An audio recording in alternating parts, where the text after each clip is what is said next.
Hello friends, हमने पिछले video में मैथ्स के कुछ सवाल किए थे जो कि एनटीपीसी प्रीवियस ईयर अभी हाल ही के जो एग्ज़ाम में हुए हैं उसके क्वेश्चन थे।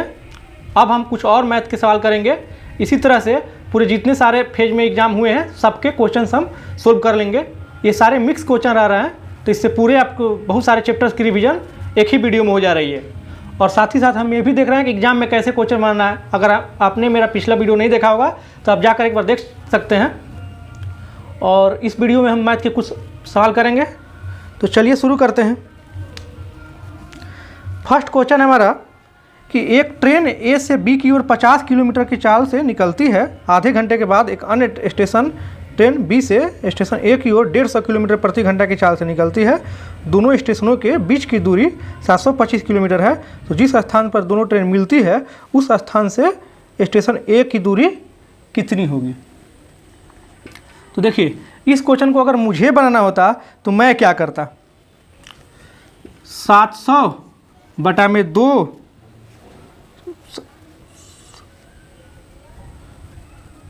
700 बटा में 150 50 200 यानी कि 3.5 और 50 गुणा 4 यानी कि 200 किलोमीटर। यही हमारा आंसर हो गया। देखिए 2 सेकेंड में बना।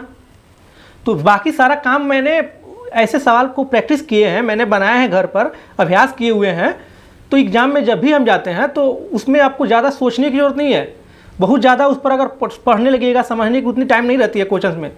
एसएससी में तो और 25 क्वेश्चन रहते हैं, टाइम 25 मैथ के क्वेश्चन रहते हैं, 20 मिनट 22 मिनट आपको मिलते हैं। तो रेलवे में भी वही है कि आज आपको 70 क्वेश्चन मैथ और रीजनिंग के रहेंगे, 70 से 75 क्वेश्चन। तो इसीलिए हम इसको पहले अब डिटेल में पढ़ते हैं। देखिए, ये तो मैंने बनाया, आपको एग्जाम में कैसे बनना है सब कुछ को बेसिक से ही बनाया। ऐसा नहीं है कि मैंने कोई ट्रिक वगैरह यूज किया, एकदम बिल्कुल बेसिक से। देखिए बताते हैं कैसे समझिएगा। 2 स्टेशन है ए और बी। एक ट्रेन क्या कह रहा है, इधर से चल रही है और दूसरी ट्रेन बी की ओर से आ रही है। और दोनों स्टेशन के बीच की दूरी कितनी है, 725 किलोमीटर। ये कितने रफ्तार से चल रहा है, 50 के रफ्तार से। और इधर से जो ट्रेन आ रही है 150 किलोमीटर प्रति घंटा के रफ्तार से आ रही है। तो क्वेश्चन क्या कह रहा है कि आधे घंटे बाद, आधा घंटा में ये कहाँ पहुँच जाएगा।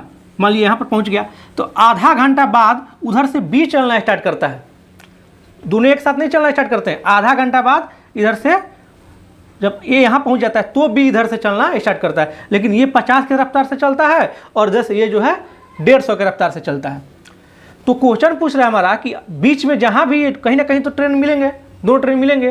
तो बीच में जहाँ भी मिलेंगे उस बिंदु पर, मान लीजिए इस बिंदु पर अगर ए और बी दोनों मिल जाते हैं, उस बिंदु पर ए से दूरी पूछ रहा है, ए से दूरी पूछ रहा है। तो ये रहा हमारा क्वेश्चन। अब चलिए हम बनाते हैं।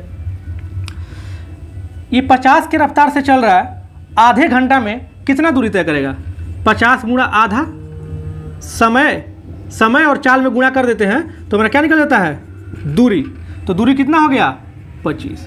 अब बताइए कि जब 25 किलोमीटर ये चल दिया तो अब दोनों के बीच की दूरी कितनी है। अब दोनों के बीच की दूरी है हमारा 725 में से 25 घटा लेंगे, यहाँ से यहाँ की दूरी कितनी हो जाएगी, 700 किलोमीटर। यदि आप इसको पढ़े होंगे तो क्या अब दोनों के मिलने का समय जब भी निकालना होता है तो क्या करेंगे, दूरी और बटा में सापेक्ष चाल। तो सापेक्ष चाल जब एक इधर से आ रही है, एक इधर से आ रही है, तो दोनों के चाल को हम जोड़ देते हैं। तो अब भी दोनों के बीच की समय निकालिए। अब दोनों को मिलने में समय कितना लगेगा, 700 बटा में चाल। इधर से 50 था और इधर से क्या आ रहा था, 150। तो 150 और 50 जोड़ देंगे तो कितना हो जाएगा, 200, यानी कि 3.5 घंटा। अब बताइए 3.5 घंटे बाद यहाँ से चलना ये स्टार्ट करेगा तो आपको जाकर बीच में मिल जाएगा। लेकिन कहाँ से चलना है, हम ये तो इस बिंदु से नहीं चला है, हमको निकालना भी है कि ये जहाँ से चलना शुरू करता है लास्ट में जहाँ पर मिलता है वहाँ तक की दूरी। तो यहाँ से यहाँ तक 3.5 लग गया और यहाँ से यहाँ आधा घंटा लग गया। 3.5 और आधा कितना हो गया, 4। तो वही 4 घंटा, 3.5 प्लस हाफ, इसमें 3.5 में आधा हम जोड़ देंगे तो क्या हो जाएगा, 4 घंटा। अब बताइए 4 घंटा कितने के रफ्तार से चलता है, 50 के रफ्तार से। तो 50 और 4 में गुणा कर देंगे तो क्या हो जाएगा हमारा 200 किलोमीटर। तो इस तरीका से हम क्वेश्चन को बेसिक तरीका से समझेंगे। जो बिगिनर्स हैं उनको थोड़ी सी प्रॉब्लम हो सकती है, लेकिन जो भी एग्जाम देने के लिए जा रहे हैं उनको ये सब बेसिक नॉलेज होनी चाहिए, तो ही आप डायरेक्ट सवाल एग्जाम में बना सकते हैं कम टाइम में। और जो बिगिनर्स हैं उनके लिए मैं बिल्कुल जीरो लेवल से आपको वीडियो बना के समझाऊंगा सारे चैप्टर्स, अलग अलग चैप्टर्स की। बाकी अभी जो एनटीपीसी मेंस का एग्जाम है या ग्रुप डी का एग्जाम है उनके लिए बहुत ही बेस्ट सीरीज चल रहा है। इसमें आपका सारा क्वेश्चन रिवाइज हो जाएगा और साथ ही साथ हमें बहुत सारी आइडिया भी क्वेश्चन सोल्व करने को मिलेगी। देखिए, देखते हैं कैसे कैसे। अब नेक्स्ट सवाल हमारा क्या है? नेक्स्ट सवाल है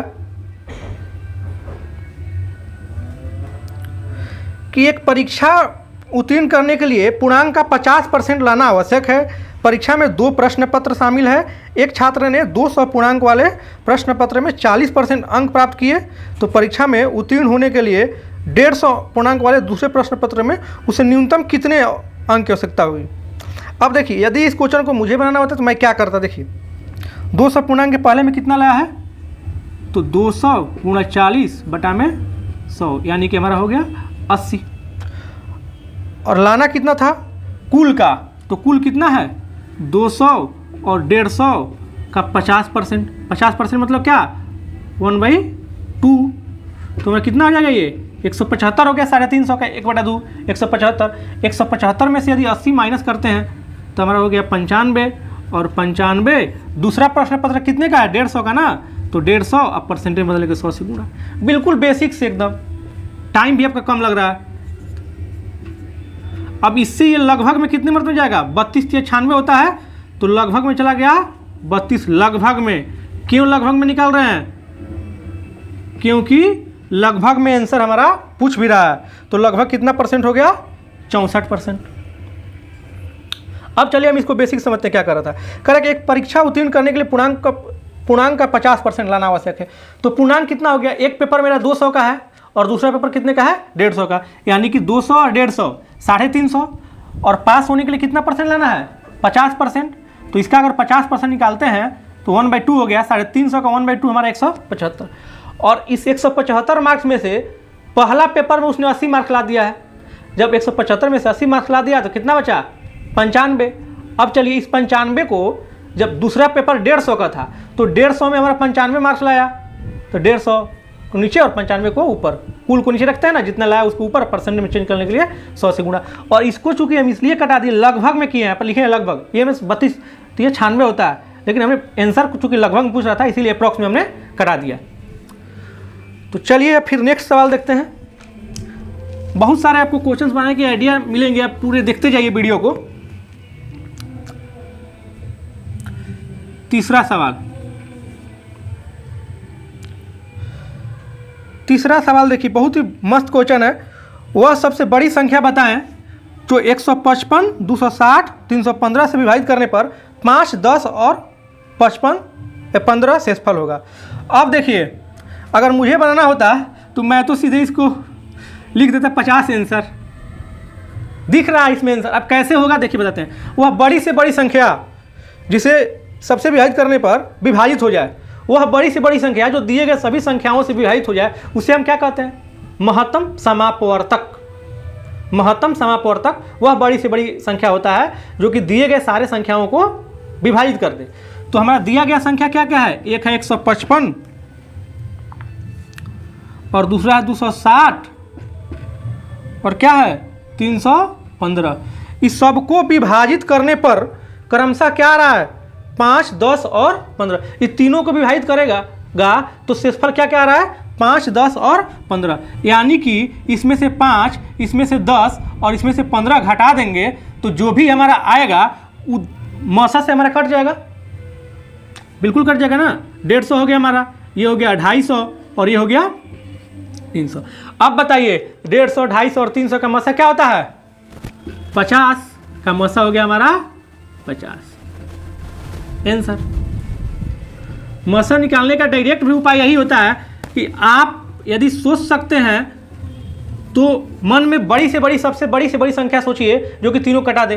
तो 50 हो गया हमारा, तो ये क्या हो गया 50, 30, सॉरी ये 3 और ये हो गया 5 और ये हो गया 6। और कोई संख्या है जो कि तीनों को कटा दे? नहीं है। तो मान लीजिए अगर कोई 50 नहीं सोच करके अगर कोई 10 ही सोच लेता कि भाई चलो हमको 10 से दिख रहा है तो पहले 10 ही सब कटा लीजिए, तो क्या आ गया? ये 15, ये 25 और ये क्या हो गया? 30। अब फिर और कोई संख्या सोचिए, ऐसा है कोई संख्या जो कि तीनों को कटा दे? 15, 25 और 30 को तो है बिल्कुल, 5 है तो ये 3, लेकिन तीनों कटना चाहिए। लसा में क्या होता है, कोई 2 कट जाए तो काम चल जाता है, लेकिन अगर इस तरीके से हम मसा बनाते हैं तो तीनों के तीनों कटने चाहिए, चाहे 4 को रहेगा तो चारों कटने चाहिए। तो 3, ये 5 और ये 6। अब कोई संख्या है जो कि तीनों कटा दे? नहीं। 3 और 6 को 3 कटा लेगा, लेकिन सिर्फ 2 को ही कटाएगा, तीनों को कटाना चाहिए। तो ही हमारा मसा इधर वाला हो जाता है, मसा बराबर 10 गुणा 5 यानी कि 50। इस तरीक़ा से मसा। बीच बीच में मैं आपको ऐसे ऐसे चीज़ बताऊंगा जिससे आप कैलकुलेशन भी फास्ट कर सकें। वो सब चीज़ मैं आपको सवाल बनाने के क्रम में ही पूरी ये एग्ज़ाम की तैयारी हो रही है। आपका एग्ज़ाम बिल्कुल निकलेगा, ध्यान से पढ़िए, जितना कराया जा रहा है उतना कीजिए, उसके साथ साथ आपको गाइडेंस भी मिलेगा कि और घर पर आपको क्या पढ़ना है। अब चलिए नेक्स्ट सवाल देखते हैं। अब ये कह रहा है कि 5 अंकों की वह सबसे छोटी संख्या कौन सी होगी जिसे 7 से विभाजित करने पर 6 शेषफल बचता हो। इसमें थोड़ा सा देखते हैं, 7 से विभाजित करने पर 6 शेषफल बचता है। इसका पहले ऑप्शन लिख लेते हैं, इसका ऑप्शन हम लिख लेते हैं।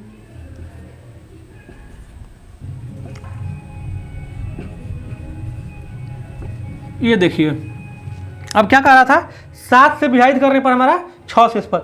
तो सबसे ये है कि 7 से विभाज्यता का नियम आपको आना चाहिए, एक तो ये है, और वरना इसको बेसिक से भी बनाएंगे और ऑप्शन से बनाएंगे। शेषफल क्या आना चाहिए?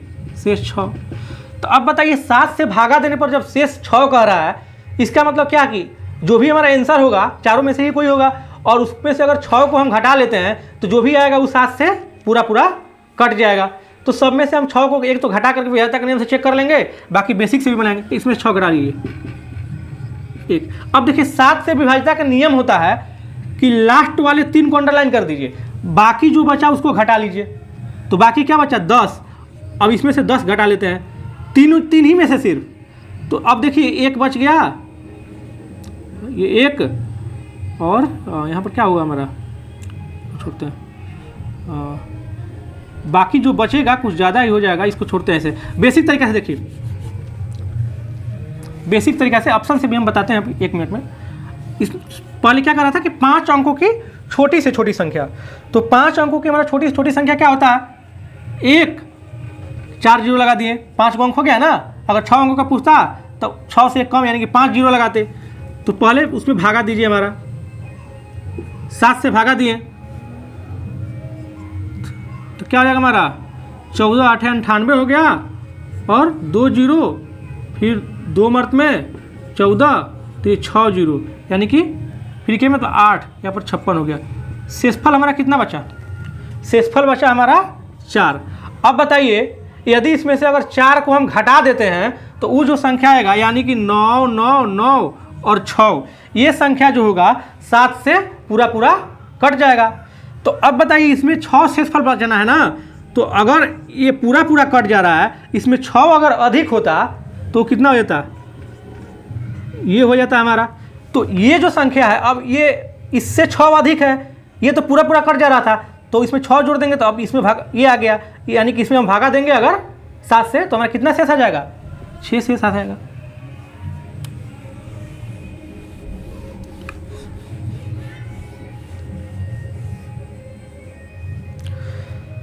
ये क्या चेक कर रहा था? अच्छा हाँ, इसको चेक कर रहे थे हम ना।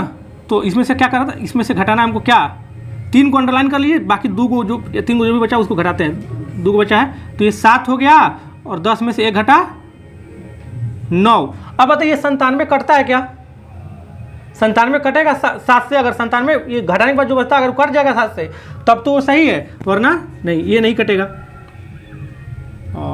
वैसे भी आपको 6 शेष निकालना था ना, तो इसमें से तो पहले हमको 6 निकालना पड़ेगा। अच्छा इसको बाद में देखते हैं ऑप्शन से। 6 पहले घटा के चेक करेंगे, ये भी आसान था, इसमें से थोड़ा सा डिवाइड कर देना था। नेक्स्ट सवाल चलते हैं। एक देखिए अलजेब्रा का क्वेश्चन है, इसको बनाने में थोड़ा सा टाइम लगेगा, लेकिन ऐसे क्वेश्चन को मैं बनाने का आपको आइडिया बहुत ही जल्दी बताता हूँ कैसे बनते हैं ऐसे क्वेश्चन।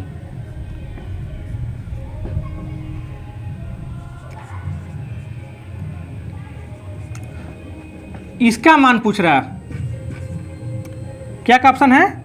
1 है, -1 है और 0 है और 2 है।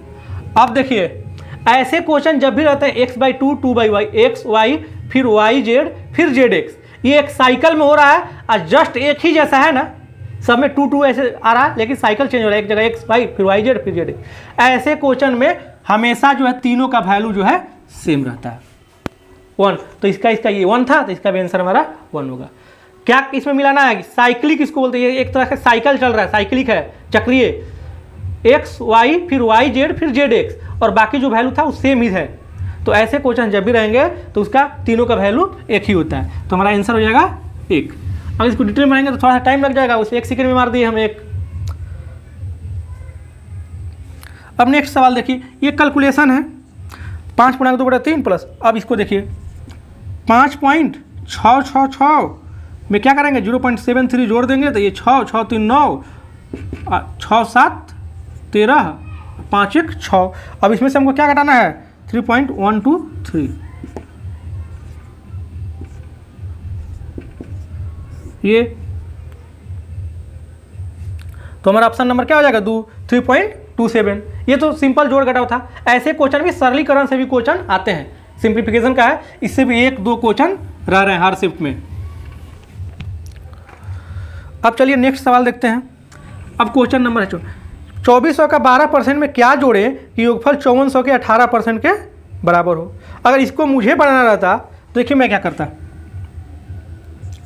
54 × 18 - 24 × 12 = 6 × 6 9 27, 27 में से 8 घटा लिए 36 और 36 × 19। अब इसमें हम गुणा भी नहीं करते, ऑप्शन मिलाते। पहले क्या करेंगे, हम ऑप्शन मिला लेंगे। ऑप्शन क्या है हमारा, ये है ऑप्शन ना 972, ये ऑप्शन हो गया हमारा। इसमें क्या करेंगे, अब 9 छक्के, सिर्फ यूनिट डिजिट देखिए, 9 छक्के 54 के 4। अगर देखते हैं कि 4 किसी एक ही में है तब तो उसको मार के निकल जाइए, गुणा करने क्या जरूरत है, आपका 5-10 सेकंड बच जाएगा। अगर नहीं रहता है तब हम मल्टीप्लाई भी कर लेंगे, हो गया। किसी में इकाई अंक से नहीं मिल पाता है तो हमको उसको गुणा कर लेंगे, लेकिन अगर मिल रहा है तो क्यों नहीं उसका फायदा उठाएं। नेक्स्ट सवाल है, अब देखिए नेक्स्ट सवाल कह रहा है कि एक रस्सी को 3 अलग अलग भागों में विभाजित किया जाता है। पहला भाग पूरी लंबाई का 1/5, दूसरा भाग पहले भाग का 3/2, तो तीसरा भाग रस्सी का कितना अंश होगा।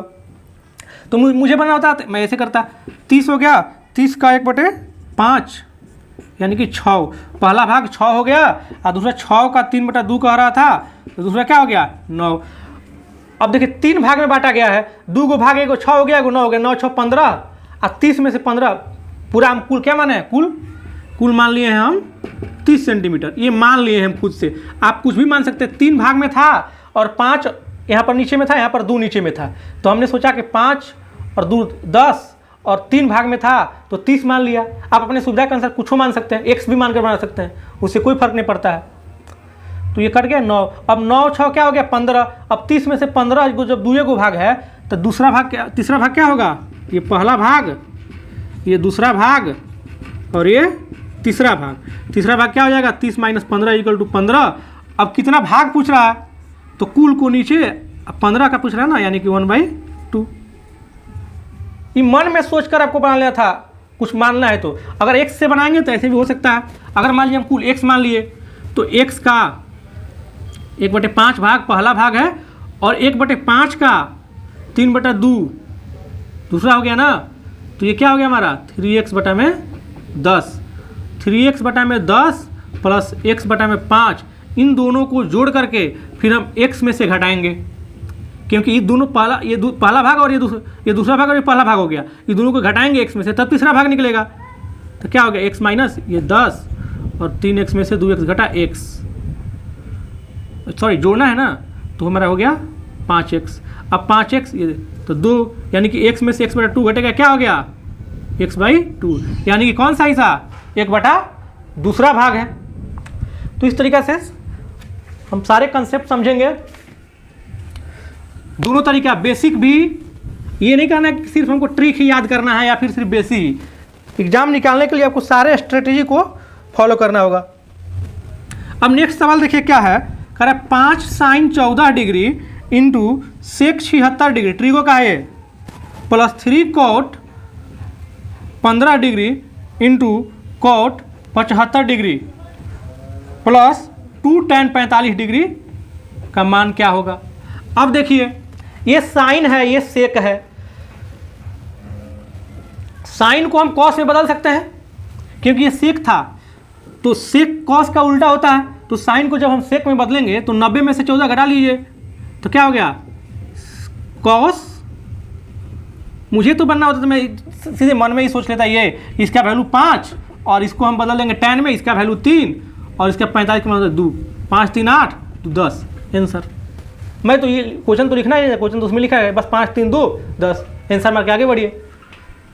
तो पहले आपको समझाते हैं 5 sin 90 में से अगर 14 घटा देते हैं यानी कि साइन 90 माइनस थीटा क्या होता है कॉस थीटा। तो साइन 90 माइनस 14 एक सेकेंड इसमें से नहीं 90 माइनस 76 ना लिखेंगे तो into sec 76 degree plus 3 cot 45 को क्या लिख देते हैं cot 90 minus 75 into cot 75 plus 2 और tan 45 का मान क्या होता है 1। तो अब देखिए 5 ये कॉस में बदल जाएगा cos 76 और सेक 76 एक हो गया इसका वैल्यू। ये 3 cot 90 माइनस थीटा क्या होता है tan होता है ना, तो tan इंटू cot 1 हो गया और 1 में 3 से गुणा किए तो 3 गुणे 1 फिर प्लस 2 गुणे 1 यानी कि सबको जोड़ेंगे तो हमारा 10 आंसर हो जाएगा। चलिए फिर अब नेक्स्ट सवाल देखते हैं।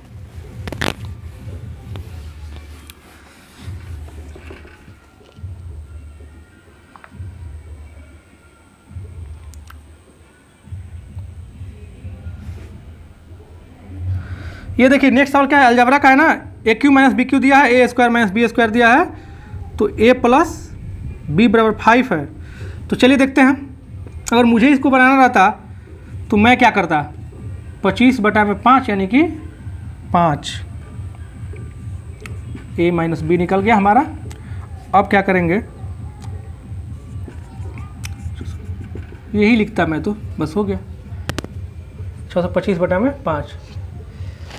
क्या कह रहा था हमको दिया क्या है एक ए क्यू माइनस बी क्यू का मान दिया है, एक ए स्क्वायर माइनस बी स्क्वायर, तो ए स्क्वायर माइनस बी स्क्वायर को ए माइनस बी इंटू ए प्लस बी लिख सकते हैं। ये कितना दिया हुआ वैल्यू 25, इसमें से ए प्लस बी का मान कितना है 5 दिया हुआ है, तो ए माइनस बी का भी मान क्या हो जाएगा ये 5 से 25 5 मत में कट गया यानी कि 5। अब जब ए माइनस बी का वैल्यू निकल गया 5, अब A cube minus B cube बराबर होता क्या है A minus B into A square plus A B plus B square. ये इसी का मान पूछ रहा था तो हमारे फार्मूला में है ही, इसका मान 625 इक्वल टू 5 और गुणा ये, तो 5 से कितने मतलब चला गया 125 यानी कि इसका वैल्यू हमारा क्या हो गया 125।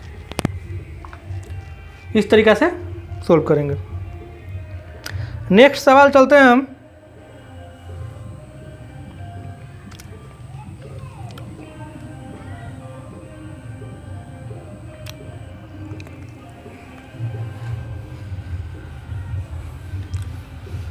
नेक्स्ट सवाल भी सिंप्लीफिकेशन से है, करनी है।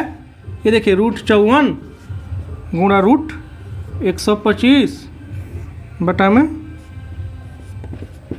√24 गुणा √45। इसमें देखिए क्या करेंगे हम, इसको सोल्व करना है तो √54 है, इसमें 9 है, 9 और 6, तो क्या करते हैं इसमें से √9 का वैल्यू क्या हो जाएगा 3 गुणा √6, इसमें क्या है 25 गुणा 5, तो 25 का वर्गमूल क्या होगा 5 √5। अब यहाँ पर लिख दिए और 24 में देखिए 24 में भी √6 है, √6 तो 4 का वर्गमूल 2 हो गया क्योंकि 6 चौके 24 होता है, 6 गुणा 4 तो 4 का वर्गमूल 2 और √6 बच गया। और गुणा 45 में 9 5 45 तो 9 का वर्गमूल क्या हो गया 3 और √5 बच गया। अब देखिए ये √5 से ये √5, ये √6 से √6 और ये 3 से 3 स्वाहा 5/2 यानी कि 2.5।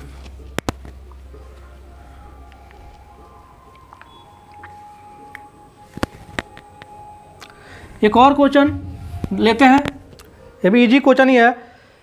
त्रिभुज के कोण दिया है, सबसे बड़े कोण का माप पूछ रहा है ना, तो बताइए त्रिभुज के तीनों कोणों का योग कितना होता है 180 डिग्री। तो 5 3 8 2 10 10x -20 इक्वल टू 180। ये 200 चला गया, 10x x बराबर कितना हो गया 20। तो हमारा किस सबसे बड़ा पूछ रहा है ना, तो क्या हो जाएगा, ये हो गया हमारा 40 और 3x में से 8 20 60 60 में से 8 घट गया 52 और ये 100 में से घट गया 88। तीनों में बड़ा कौन है 88 डिग्री हमारा आंसर। क्या किया यहाँ पर हम तीनों को डायरेक्ट जोड़ दिए हैं, तीनों को 2x plus 3x minus 18 plus 5x minus 12। त्रिभुज के तीनों कोणों का योग जो होता है हम लोग पढ़े हैं 180 डिग्री। जिनका भी रेलवे एनटीपीसी मेंस या ग्रुप डी या और कोई भी एग्जाम हो उसके लिए रिवीजन सीरीज बहुत ही बेस्ट होगा। इसमें सारे क्वेश्चंस बना रहे हैं, सारे चैप्टर आपके रिवीजन हो रहे हैं। अब देखिए लाभ हानि का क्वेश्चन आ गया। एक वस्तु का लागत मूल्य अंकित मूल्य का 75% है, यदि 15% की छूट दी जाए तो लाभ या हानि प्रतिशत क्या होगा। अंकित मूल्य क्या होता है पहले इसको समझते हैं। अंकित मूल्य किसको बोलते हैं, जो जैसे बुक खरीदने जाते हैं, कोई भी सामान खरीदने जाते हैं हम, तो उस पर लिखा हुआ रहता है जो प्राइस, और उस पर कुछ डिस्काउंट देकर के सेल देता है बेचने वाला। तो अंकित मूल्य पर अगर हम 100 मान लेते हैं, 75% का डिस्काउंट दिया, तो 100 में से 75 तो छूट दे दिया वस्तु का, नहीं सॉरी ये तो डिस्काउंट वाला नहीं है, वस्तु का लागत मूल्य अंकित मूल्य का। तो अगर ये अंकित मान लेते हैं तो लागत मूल्य क्या होगा, लागत मूल्य यानी कि कॉस्ट प्राइस यानी कि सीपी। तो लागत हमारा 75 रुपया हो गया। अब कह रहा है 15% की छूट दी जाए, तो छूट हमेशा किस पर दिया जाता है, अंकित मूल्य पर। तब बताइए 100 रुपया सामान का दाम लिखा हुआ है, उसमें से 15 रुपया अगर माइनस कर दें सीधे 85। तब कह रहा है तो लाभ या हानि प्रतिशत बताइए।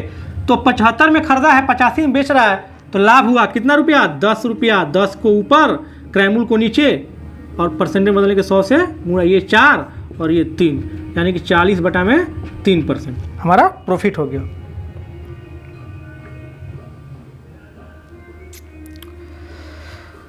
बाकी कल हम लोग करेंगे।